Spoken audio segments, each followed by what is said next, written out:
¿De reciclaje? Sí. El reciclaje más o menos va a ser como de un 15%. Y de lo que es ya transformado en energía. Como el 50%.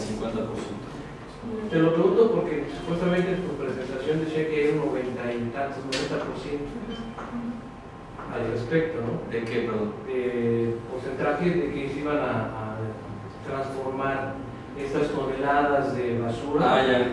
Lo que ya se combustiona, eso tiene una eficiencia en la caldera del 99.9%. El remanente de las cenizas es el que es un porcentaje muy bajo, es alrededor de un 3 a un 4%, lo que queda como remanente de todo lo que entra. Entonces, si entran 1000 toneladas, pues van a sobrar 30 toneladas de ceniza. Ahora, a estos filtros que siempre un pulso, me imagino, son bajados, porque tienen De energía bajados, para la captación de las cenizas, ¿son nuevos? Sí, 9. Sí, tiene que ser. 9. ¿Quién te los está poniendo?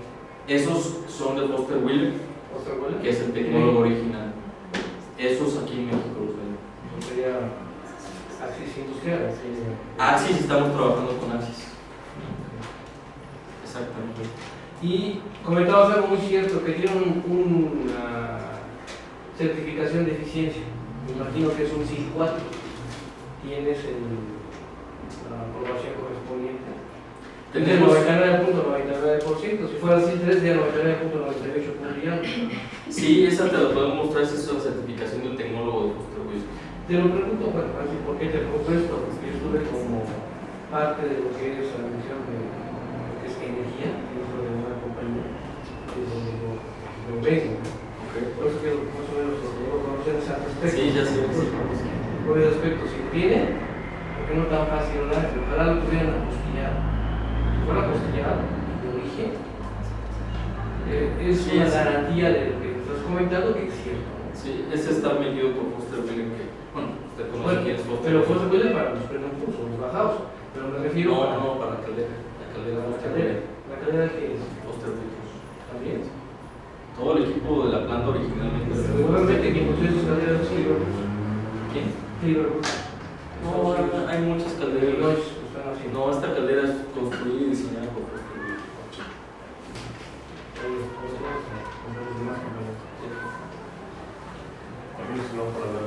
Yo tengo dos. ¿Alguien más? Una, ¿se intentó poner en otro municipio No. de México? Se intentó.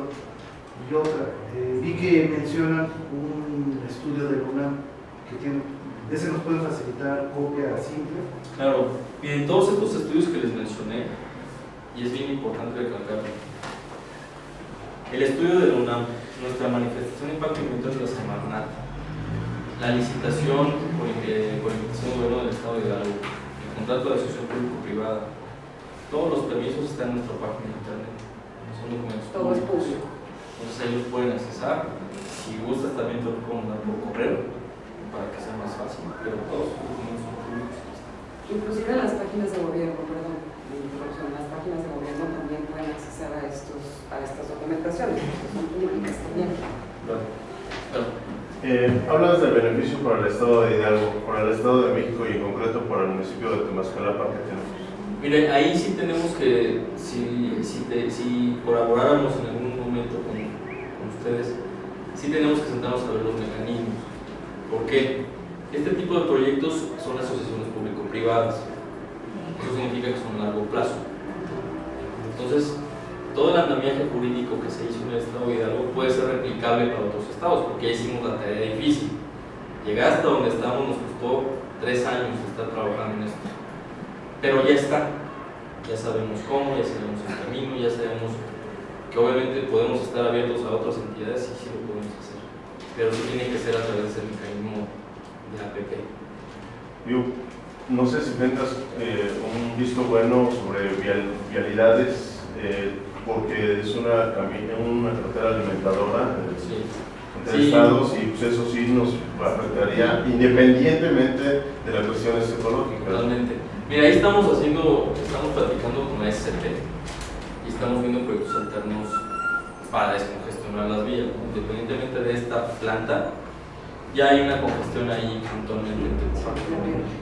Ustedes ya van un paso adelante porque ya quieren subir Sí, ya el bar, va. les va a quedar, ahora sí que va a quedar así padrísimo y luego se va a hacer Sí, luego así. el plan de un cuello de botella, sí. Pero sí estamos haciendo estudios con el SCP para ver vías alternas y que obviamente no solamente sea para este proyecto, sino que vengan a beneficiar a todas las comunidades que interactúan ahí. Ahorita estamos en la elaboración de ellos, vemos dos alternativas muy viables, ya en cuanto me den una autorización para aplicarlo, pues ya se las vamos a ver. Es un estudio de la institución. Pero sí, por supuesto, la pregunta está considerada como tema primordial. El tema del dictamen de impacto social que tiene la Secretaría de Energía, ¿ese ya lo tiene? Sí, ¿Ya en trabajo?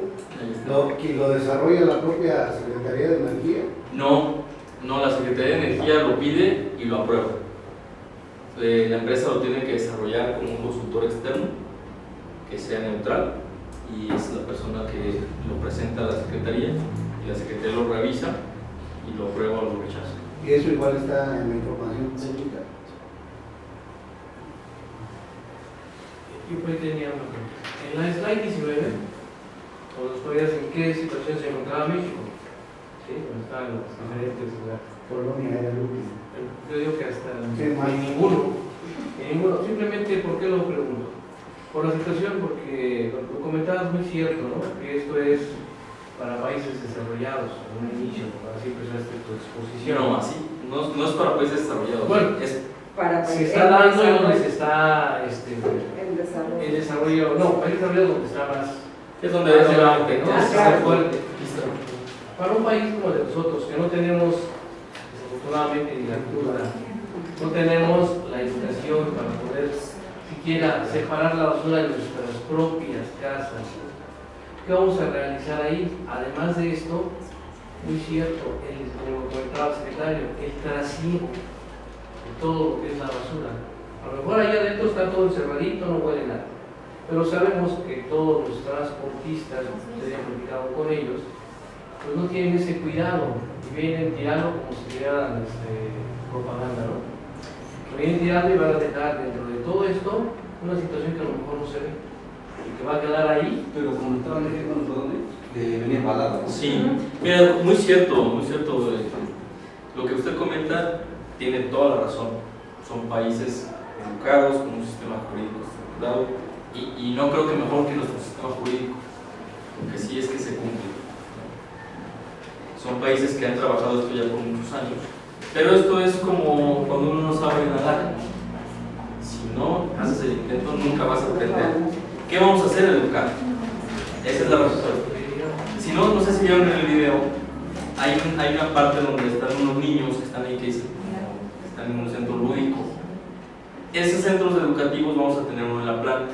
Y sí, también quiero ser punto de la planta, va a ser de puertas abiertas para todos, para los niños y los papás de los niños, y para que los niños nos eduquen ambientalmente, porque desgraciadamente en mi generación a mí nadie me educó ambientalmente, ¿no?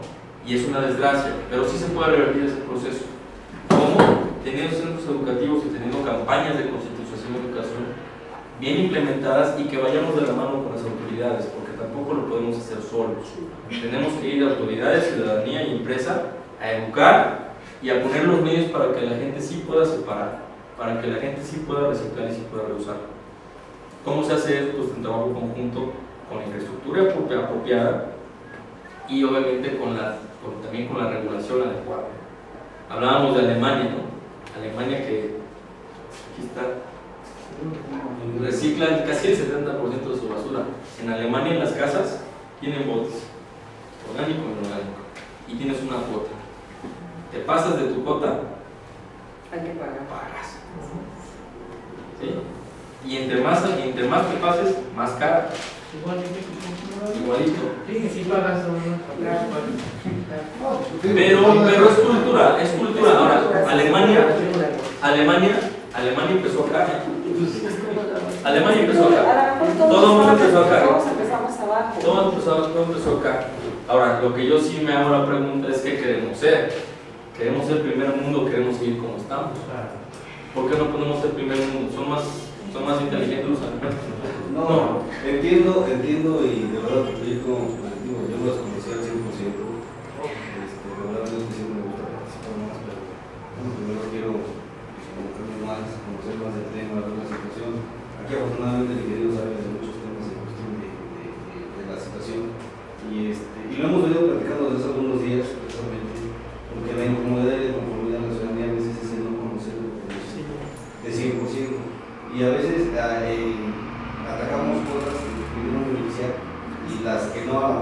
les damos proyección. Digo, yo entiendo la molestia del frente, entiendo que al final del día es parte de la comunidad y la población, y tenemos que respaldarnos porque somos autoridades y tenemos que estar al frente de las inconformidades que ellos manifiestan. Es por eso que fue el hecho de que Flor se dio la tarea de contactarlos, de buscar ahí la oportunidad precisamente de que estuviera en medio de aquí, porque desde aquí tiene que salir todo.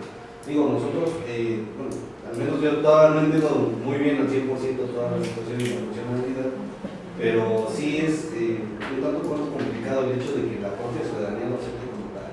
Sí, claro. O sea, digo, vamos a seguir teniendo diferentes cuestionamientos, vamos a tener que seguir haciendo esto más grande de manera a lo mejor global en cada una de las comunidades, que sé yo, un ejemplo, no sé cómo decirlo así, pero para que la propia ciudadanía se dé cuenta y que las propias dudas que ellos tenemos, que las estén, a veces nos abordan a nosotros y no sabemos qué decir. No, y estamos abiertos, y créanme que les agradecemos mucho el foro, porque todo cambio genera incertidumbre, y esto es normal. Y más cuando la palabra basura, desgraciadamente, cuando uno dice basura, quién sabe de quién será. Mía no es mi problema. Es el problema de nadie, que todo el mundo generamos un kilo al día. Esto nos permite a nosotros difundir el proyecto, el que sí tengamos conciencia que lo que estamos haciendo el día de hoy es lo que no se debe de hacer. Enterrar basura es lo que no se debe de hacer, porque contaminas el agua y contaminas el aire, y además generas enfermedades, y tiene un costo tremendo. Lo que sí podemos hacer es iniciar con este tipo de proyectos. México tiene que ya cambiar, es uno de los países más rezagados en materia ambiental y en el tratamiento de residuos sólidos a nivel mundial. Esto tiene que cambiar, si no, ¿qué le vamos a dejar a los hijos? Aquí hemos platicado, comentaba mi licenciado, con un paca de cierto volumen, cierto peso. En este caso, Mascarapa, ¿qué va a poder hacer? ¿Nadie va a poder llevar su basura ahí con ustedes? Como le comentaba hace rato, sí podemos hacerlo, pero sí tenemos que hacerlo de manera institucional y que marca la ley. Para eso implica que tengamos que hacer una PP para que sea a largo plazo, para conveniencia de ambas partes. A veces nos resulta decir a largo plazo, no, es que luego, ¿qué va a pasar? Imagínense, yo le voy a resolver el problema de los residuos sólidos a Pachuca, por decirlo, una ciudad grande, lugar mediano, y ellos dejan de invertir en rellenos sanitarios, dejan de invertir en toda la infraestructura que se requiere para el tratamiento de los residuos, dejan de contratar a la gente que los maneja y se empieza a hacer este proyecto. Imagínense que yo de mi parte, como empresa, le digo al año 2, híjole, ¿qué crees? No me interesa trabajar con Pachuca. ¿Cómo los pongo? Es a lo que iba precisamente. ¿Cómo los pongo? Ahí manejamos. Los haría quebrar, ¿estás de acuerdo en el sentido de manejo de residuos? No es solamente conveniencia de la empresa, no. Es que imagínense todo lo que implica en infraestructura esto. Así como también Pachuca no puede decir, sí, te voy a comprar la energía, etc. Y que a los 2 años me diga, ya cambié de... O sea, mientras yo cumpla mi tarifa. lo que pasó, ¿dónde estaba? En Chicago. Es que en Chicago no hicieron una APP. No hicieron una APP, hicieron un contrato con un gobierno.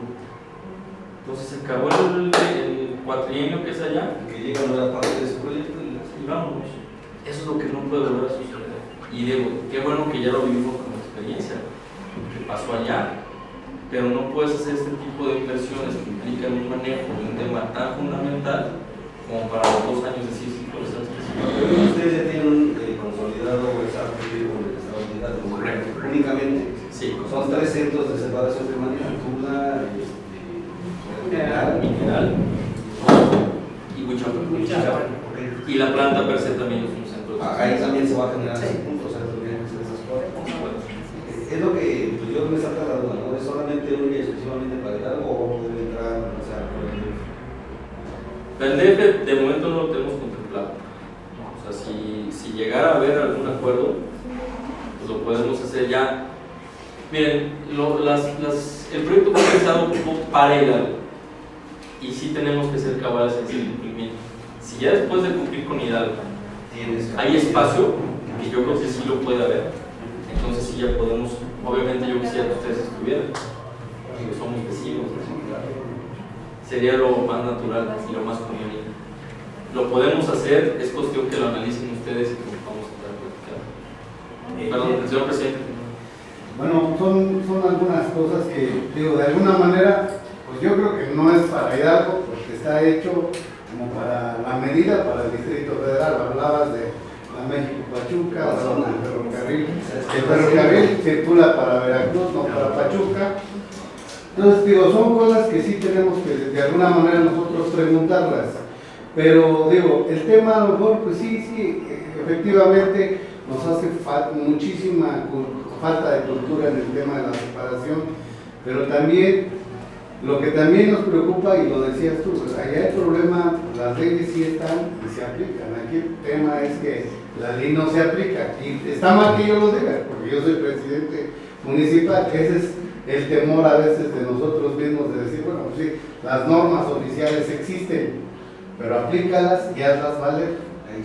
Ese es donde nosotros, y yo creo que el propio frente o todos los ciudadanos tenemos ese temor, vamos a decirlo así, porque finalmente, pues eso es de lo que adolecemos en nuestro país, que tenemos que pensar en buscar a llegar a ser de los del primer mundo. Pues yo creo que todos quisiéramos esa parte, ¿no?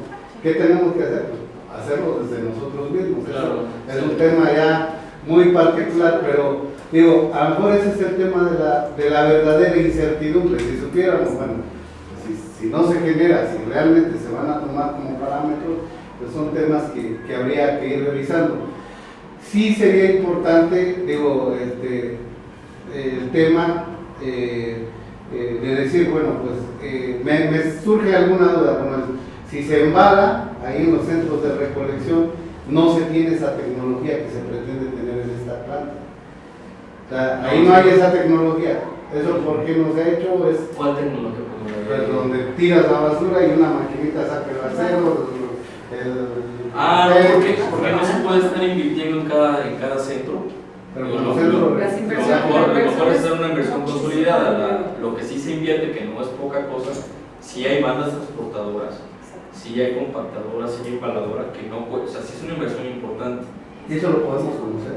Sí, claro, cuando gustan podemos ir a Minado de la Reforma para que vean el proceso de embalaje. Pero no es, ahí no tenemos los lectores ópticos. Vamos a poner en Cancún. No, ojalá. No existe la tecnología. En esos centros lo único que hacemos es separar manualmente y compactar y embalar. Para que todo el proceso necesita la inversión fuerte o más representativa hacia aquí. Y también por consolidación, por hacer como economías de escala. Quiero entender entonces que si nosotros como municipio entráramos a estos centros de transferencia, deberíamos de cumplir todas las normas y requerimientos que ustedes establecen para poder hacer esos bloques. Claro. Sí, ustedes entraran, ustedes dispondrían directamente en la planta. Es que ahí tienen esa facilidad, ¿no? Sí, exacto. Ahí también se hace. Exacto. Es más, en la planta ya no se compacta. Ahí ya se va directamente a reciclar. Para seleccionar. Exactamente. Y sí, presidente, de lo que es el cumplimiento de leyes, coincido con usted, pero también tenemos que apostarle a que se cumplan. Esta planta tiene muchísimas regulaciones de por medio, no nada más la de Semarnat, que es súper estricta. Ya la norma 098 que hoy día vimos, yo les hablaba de normas europeas y de la EPA.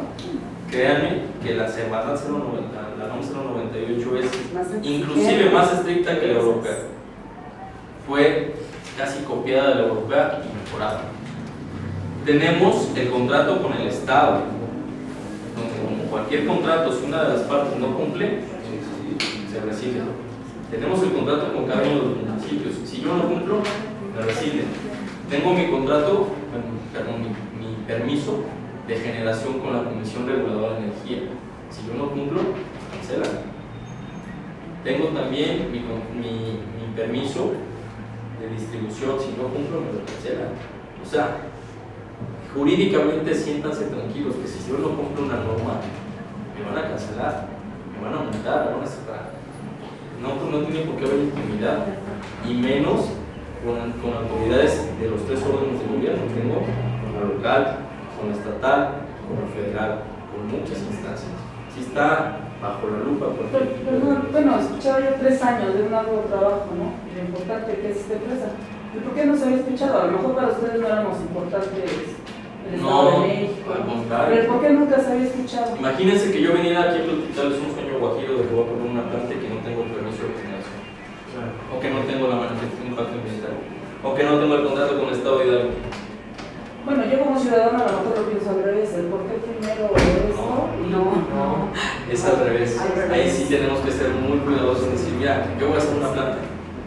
Si yo no tengo nada de lo que les mencioné, es simplemente un sueño. Es una ilusión. Ahorita ya los tienes, pero el por qué, digamos, ahorita hasta que no fue, el por qué esperar a estos problemas que ahorita se suscitó con toda la ciudadanía. No esperamos a ellos, ¿eh? Yo lo que sí quiero aclarar, no estoy aquí por sus problemas. Yo vine a exponer mi proyecto. No estoy aquí por las quejas ni por los problemas. Cada quien forma su propio juicio con la información que les mostré. Pero no estoy aquí por los problemas. Yo estoy aquí para exponer mi proyecto. Me hubieran criticado o no me hubieran criticado, de cualquier manera lo iba a hacer, estar aquí. O sea, no es una consecuencia de. Yo estoy aquí para exponer el proyecto y como les mencioné, tengo 6 meses haciéndolo. No fue ayer. No, sí.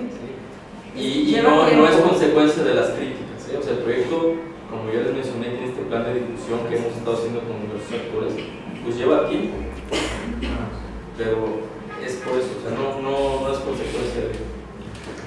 Ahora sí, compañeros, ahora sí que cayó todo la eso. Hablar, sacar sus dudas. Sí, gracias. Mi pregunta es, ¿cuántas toneladas van a arribar diariamente, hablando del proceso de reciclaje, previa selección? ¿Cuántas necesitan quemar para generar sus 55? Si eran 55, ¿cuántas Mira, necesitan incinerar? Más o menos 1.200 toneladas. Por día. Y si van a firmar contratos con otros estados y municipios, ¿aumentarían? No, ese es el máximo. Ese es el máximo. Nos comentaba hace un momento que sí tienen capacidad, ustedes mismos lo dijeron, para que arriben más toneladas. Estas son como iniciales. Y si hacen nuevos contratos. No son. A ver, ahí sí quiero aclarar algo, pero. Por eso, Sí. La capacidad de la planta para generar 55 megas son 1.200 toneladas que tienen que comprar. Para generación. Sí. Y para iniciar ya las tienen cubiertas. Al día de hoy tenemos cubiertas alrededor de 2.000 Ajá. con el estado de Hidalgo. Se van a adherir más municipios y se pueden cubrir con ellos. Pero la planta no va a incrementar. Imagínate, no porque yo le meta más basura, Significa que va a generar más megas. más energía. Claro, pero esa era entonces mi pregunta en concreto. Ahorita no han cubierto esas 1.200 toneladas que se van a ocupar para la generación de electricidad, no para el reciclaje. Ya tenemos cubiertas esas toneladas. ¿Cómo también se pueden utilizar esas toneladas? De la misma materia orgánica, les mencioné que hay una parte muy importante de materia orgánica que es a base de composta. Esa composta tiene dos fines. O la mando como composta agrícola, o la puedo secar y la puedo meter a la caldera. ¿Sí? Es una biomasa. Esa misma Productos composta. orgánicos que van a generar electricidad por medio de combustión. Así es. Exacto. Bueno, ahí entro yo. Otra pregunta. Existe un tratado, que espero que lo mencionaran, es internacional. ¿Cuál? Estocolmo. El Tratado de Estocolmo habla sobre la protección del CUP, que son componentes orgánicos persistentes que vienen generados de la combustión de productos orgánicos y generan dioxinas, furanos, clorofurados y muchos químicos que tenemos en una tabla. Y el Tratado de Estocolmo es específico en decir que los países donde México lo firmó en el año 2003, en el ratificado 2004, México lo firma y este tratado dice: protegemos de estos tóxicos, estos químicos, estos componentes a la humanidad. Y es un tratado internacional. Entonces no he escuchado hablar sobre algo tan importante que inclusive es difícil, como bueno, lo comentaba el presidente, estamos en un país muy corrupto, yo llamaría esa la palabra, y bueno, no he escuchado sobre este tratado y habla también de que los países se comprometen a buscar proyectos sustentables antes de llegar a la combustión de productos orgánicos. Entonces, es mi duda como ciudadana. No somos de enfrente, aclaramos, también importante. Venimos representando la voz de muchos profesionistas que hay en el pueblo. ¿De dónde? De aquí, De Iztapalapa. así es. Entonces, obviamente, pues ya llegan a una zona, área metropolitana, van a encontrar ingenieros ambientales, químicos, abogados, que van a indagar en el tema, es de lo más normal, lo comentaba, es el proceso y es también un buen método de conciencia en nuestra sociedad. Pero bueno, esas son mis preguntas en específico. El Tratado de Estocolmo es muy claro en los COP, entonces es una gran inquietud que tenemos como sociedad. Se los mencioné en la presentación. Las dioxinas y furanos se generan por la combustión, efectivamente son componentes orgánicos. ¿Sí? Y no se generan en este proceso a gran escala, se generan por el 80% de eso, el 85% de eso está en la quema forestal, en la quema de traspatio, que es lo que queremos evitar. Si tenemos una recolección y tratamiento de residuos sólidos urbanos eficiente, esto también tendría que disminuir. ¿Sí? Y también se generan por los automotores. Efectivamente, en cualquier proceso de combustión se generan emisiones y furanos. Y aguas ahí, no porque el Tratado de Estocolmo diga que se tienen que trabajar para dar solución, no dice que no se emitan. ¿Sí? Toda actividad industrial emite dióxido de carbono. Lo que sí hacemos es que sea lo mínimo con esta tecnología. ¿Sí? Lo mínimo. ¿Y cómo lo hacemos? Pues a través del reciclaje. Precisamente porque la planta está limpia. Las dioxinas y furanos tienen mucho origen en los clorhidratos. Si tú le quitas los plásticos, que no hicieras, bajan tus niveles de dioxinas y furanos muchísimo. El Tratado de Estocolmo, así como la UNED, no recomiendan ambientalmente la quema masiva de basura, que esa es otra cosa. Si hay plantas que generan energía a través de la basura, a través de la combustión, pero que les mencioné al inicio, no reciclan ni separan. Como llega la basura al horno, como las cementeras, ¿sí? Ese sí no es recomendable. Muchas gracias. Y sí, ¿puedo terminar ya yo mis preguntas? Ustedes como empresas ecológicas, ¿tienen credibilidad en organizaciones ambientales internacionales como Greenpeace? ¿Sí Mira, tienen credibilidad. ¿Creen en ellas como organizaciones ambientalistas? Mira, yo sí creo en los ambientalistas, pero hay que irnos con muchas reservas, porque también hay mucho oportunista y hay mucho falso profeta que desgraciadamente lucran con la desinformación y con el desconocimiento de la gente. Bueno, en concreto, mi pregunta la baso en por qué. En Europa ya la información actualmente la tenemos en el teléfono, muy a la mano. Hay grandes protestas, sobre todo en Europa. Greenpeace maneja grandes documentos de especificación de incineración, de valorización de residuos sólidos urbanos. Hay mucha información. Ahí traen una gran polémica en Europa y fuerte. Gente internacionalmente muy reconocida, químicos, ambientalistas. Por eso mi pregunta si tenían credibilidad en ellas, puesto que son un gran peso en Europa en contra de estos proyectos. Entonces es normal que como sociedad indaguemos en todos esos aspectos. Sí, yo ahí lo que les pido es una cosa, prudencia en analizar las fuentes de información. Claro. Sí vean fuentes confiables, vean la ONU, vean la Organización Mundial de la Salud, la EPA. Vean además otras que vean otras. ¿Sí? No se cierren a una sola. Y sí distingan claramente de lo que es un mass burn o una quema masiva de una que tenga reciclaje. Y ahí van a empezar a ver la gran diferencia. Es que tienen diferentes nombres. Son dos cosas muy diferentes: quema masiva o mass burn y lo que es waste to energy.